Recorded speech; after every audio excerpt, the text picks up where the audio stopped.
like ass and I lost my fantasy game. Get back to fucking work.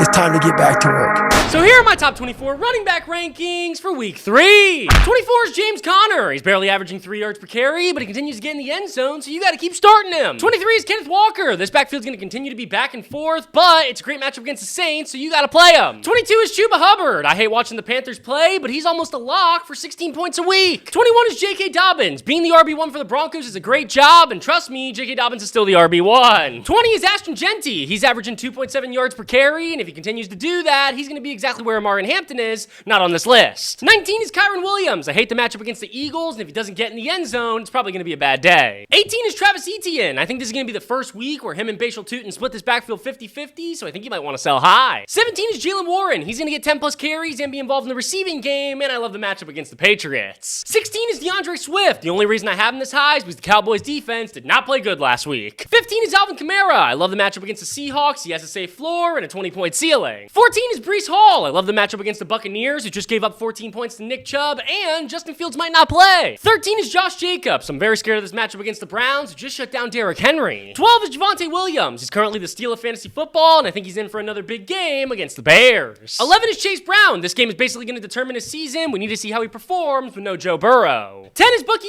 Irving. If he can't score a touchdown against the Jets, he's never going to score a touchdown. 9 is Jordan Mason. With no Aaron Jones, and he's playing against the Bengals, this guy could be the RB1 this week. 8 is Jahmyr Gibbs. He's playing against the Ravens, and this game has the highest point total of the week, but it'll be interesting to see if the Ravens defense can shut him down. 7 is Derrick Henry. The same thing goes for him, but I think he could have a bounce back game against the Lions. 6 is James Cook. He's playing against the Dolphins. It's very simple. He's going to be good. 5 is Saquon Barkley. He's playing against the Rams, who last season he had his best game of the season against. 4 is Jonathan Taylor. Last week he was the RB1, and now he has a fantastic matchup against the Titans. 3 is Christian McCaffrey. Running game, passing game, it doesn't matter. CMC is back. 2 is Devon Achane. Over the past 2 weeks, he's only had 18 carries, but still, he's the RB6. I think he might actually be matchup proof. And for the second week in a row, my RB1 is Bijan Robinson. He's playing against the Panthers, and I already know he's in for a huge game. A bada bing, a bada boom, baby.